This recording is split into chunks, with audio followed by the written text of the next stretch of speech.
All right, so get this.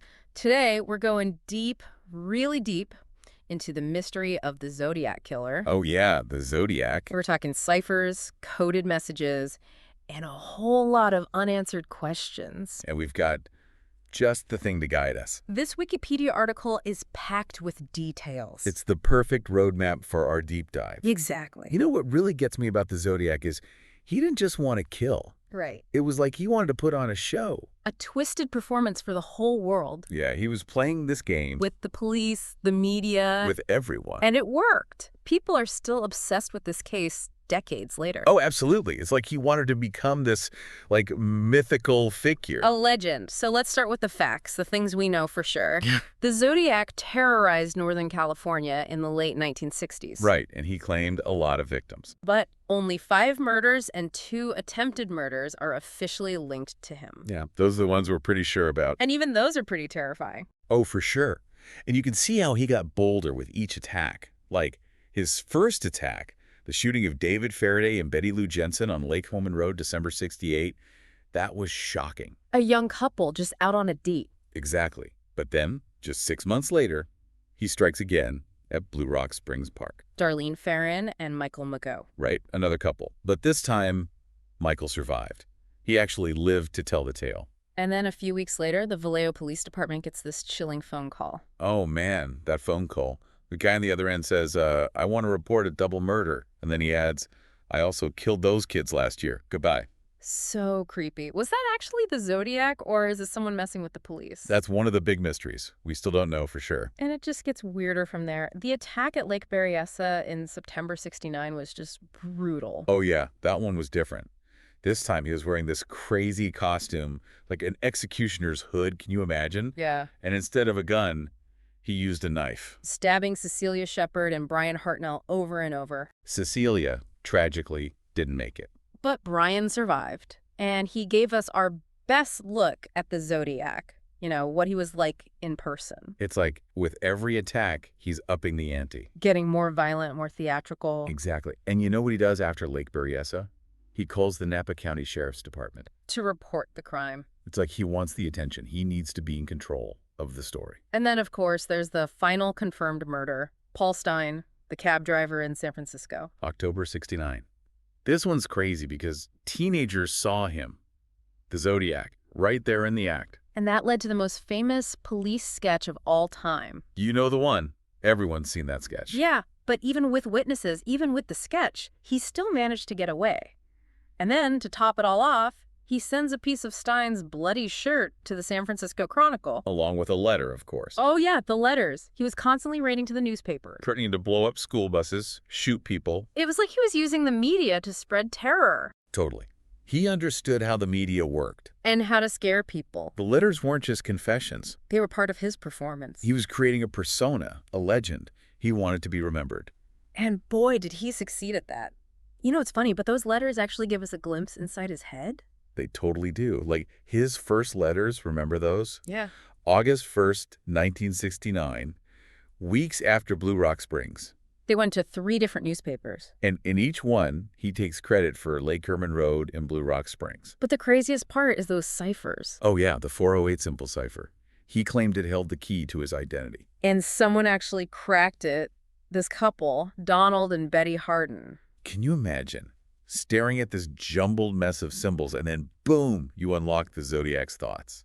And what did it say? Did it reveal his name? It did not. Not his name or any real clue to who he was. But what it did reveal was pretty disturbing. Like what?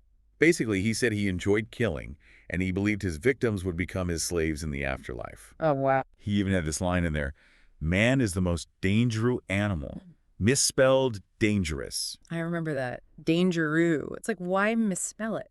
Some people think he did it on purpose, to throw people off, make himself seem less educated. It's like another layer of the puzzle. He was messing with us even then. Absolutely. He was a master manipulator, a puppet master. And he loved those ciphers. Yeah. In November 69, he sends another one, the Z340, to the San Francisco Chronicle. It was so complex it took an international team over 50 years to solve it. 50 years. That's crazy. But guess what? It didn't reveal his identity either. Just more taunts, more ramblings, More of his twisted worldview? It's like every time we get close, we Yeah. hit a dead end. And it wasn't just the ciphers and the confirmed killings, right? There are all these other potential Oh, victims. yeah. There are a lot of cases out there that have some pretty spooky similarities to the Zodiac's crimes. Cases that make you wonder if his reign of terror was even bigger than we thought. And that's what we're going to dive into next. We're going to explore those suspected victims, those cases that are still shrouded in mystery. Buckle up, folks, because things are about to get even more interesting. Okay, so we've gone over the confirmed Zodiac attacks, the escalating violence, the cryptic letters, the ciphers. It's like he wanted to turn his crimes into some kind of twisted game. Totally. He was all about control, controlling the narrative, keeping everyone guessing. Right, and on top of all that, there are all these other cases, potential victims, that might be connected to the Zodiac. Yeah, it's like trying to solve a puzzle, but half the pieces are missing. Exactly. And one of the most intriguing of these suspected cases is the murder of Cherry Jo Bates. Riverside, California, 1966. Way before the confirmed Zodiac attacks even started. 2 years before, yeah. Yeah. But the details, man, they're just so similar. It's creepy, right? Chirijo Bates was only 18, a college student. She was murdered right near the campus library. Stabbed, beaten. And they found her car with the wires to the distributor cap pulled out. Which, if you remember, is something the Zodiac did in later attacks, too. It's like he was practicing, perfecting his methods before he even became the Zodiac. Yeah, there's definitely a possibility. And then there are those letters, right? Sent to the police and the local newspaper just a month after her murder. The confession, they were called. The author actually took credit for the murder and even gave details that weren't public knowledge. So was this the Zodiac reaching out from the shadows before he officially stepped into the spotlight? That's a good question. A really good question. And then there's the poem. Oh, yeah, the poem. Someone carved it into a desk at the college library a few months after the murder. Sick of living unwilling to die. It's got that same kind of dark, disturbing tone as the Zodiac's writings. And the handwriting, some experts think it matches too. So we've got similar MOs, letters, handwriting. But did the Zodiac ever actually say he killed Cherry Jo Bates? Not directly, but there's this one letter sent to the LA Times in 1971 where he mentions his Riverside activity. Riverside. That's where Cherry Jo was killed. Exactly. So was he involved in other crimes in Riverside? Did he kill Cherry Jo Bates? We just don't know. But it definitely keeps that case in the Zodiac conversation, Yeah, totally. It's just another piece of the puzzle. And there are other potential connections too, right? Other cases that investigators have looked at. Oh, yeah, for sure. There's the case of Robert Domingos and Linda Edwards. The couple shot and killed on a beach near Santa Barbara in 1963. Yep. And guess what? The killer used pre-cut rope. Which is interesting because... The Zodiac used pre-cut rope at Lake Berryessa. So maybe, just maybe, there's a connection there. And then there's Donna Lass. The nurse who vanished from Lake Tahoe in 1970. Didn't they find a postcard that seemed to link the Zodiac to her disappearance? Yeah, Paul Avery, the journalist who was covering the Zodiac case, he got this really strange postcard, a collage of different images and phrases, one of which was peek through the pines, and it also mentioned sought victim 12. Lots of people think it's about Donna Lass. So sad, right? And to think, just last year, they finally found her remains. A skull up near Emigrant Gap. DNA testing confirmed it was her. It's like the Zodiac's shadow just keeps stretching, Even after all these years, it makes you wonder how many other victims are out there? How many cases are still unsolved, maybe even forgotten, that could be connected to him? Yeah, the thought is definitely unsettling, and that's what makes this case so fascinating, right? We're still trying to figure out the full scope of the Zodiac's crimes. We have these glimpses, these potential connections, but the big picture is still a mystery. Absolutely. Okay, so we've got Cherry Jo Bates, the Santa Barbara murders, Donna Lass. Are there any other major suspected cases we should talk about? Well, there's one more, and it's kind of different because if it connected to the Zodiac, it suggests a pretty big change in his MO. I'm talking about the Santa Rosa hitchhiker murders. Oh, yeah, I remember reading about those. Like 7 young women killed in Sonoma County and Santa Rosa? Yeah, between 1972 and 1973. Now, here's the thing. The crimes themselves were brutal, like really violent, which, fits with what we know about the Zodiac. But there's more. In 1974, the Zodiac sent another letter to the San Francisco Chronicle. He was bragging, saying he had 37 victims. 37? That's like 5 times the number of confirmed victims? Right. And in that letter, there was this symbol, get The same symbol was found on a soy barrel that one of the Santa Rosa victims was carrying. Okay, that's pretty freaky. So maybe he was evolving, getting more careful, targeting a different type of victim. It's possible. Maybe he was trying to throw the police off his trail. It's hard to say for sure. So with all these potential victims, all these claims, is there any way to know how many people the Zodiac actually killed? Honestly, probably not. Yeah. We know for sure about the 5 murders and 2 attempted murders, but the real number could be much, much higher. And that's a pretty scary thought, isn't it? Yeah, it is. It's like this case is just full of unanswered questions. Like with all the attention, all the media coverage, you'd think they would have caught him, right? You would think so. I mean, they investigated thousands of suspects, but there was only one who was ever officially named by the police. Arthur Lee Allen. Yep, that's the one. Okay, so tell me about him. What made him such a strong suspect? Did they have, like, solid evidence? So they had Arthur Lee Allen, this prime suspect. What was it about him? Well, it was mostly circumstantial stuff. Like some witnesses said they saw him near a couple of the crime scenes. And get this, his handwriting looked kind of similar to the Zodiac's. And he even owned a watch. Get this, a Zodiac brand watch. Oh. Almost identical to one found at the scene of Cherry Jo Bates's murder. Remember her? Oh, yeah. But here's the thing.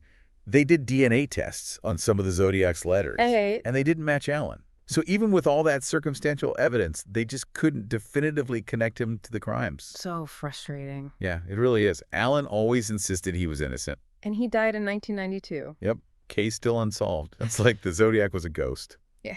Always just a step ahead. But what about now? I mean, hasn't technology changed everything? DNA evidence, new forensic techniques? Oh, absolutely. There have been some really cool developments in recent years. Like what? Remember Donna Lass? The nurse who disappeared from Lake Tahoe? Right.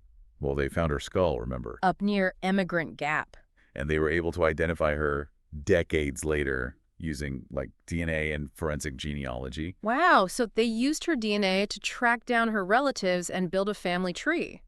Exactly. That's insane. Could they do that with the Zodiac? Like find some DNA, trace it back to his family? It's possible, yeah. Yep. If they can find new DNA evidence, maybe from one of the crime scenes or even one of the letters, they might be able to use forensic genealogy to, narrow down the possibilities. It's like those ancestry websites people use to find their family history, but for solving crimes. Exactly. Pretty amazing, huh? Oh, for sure.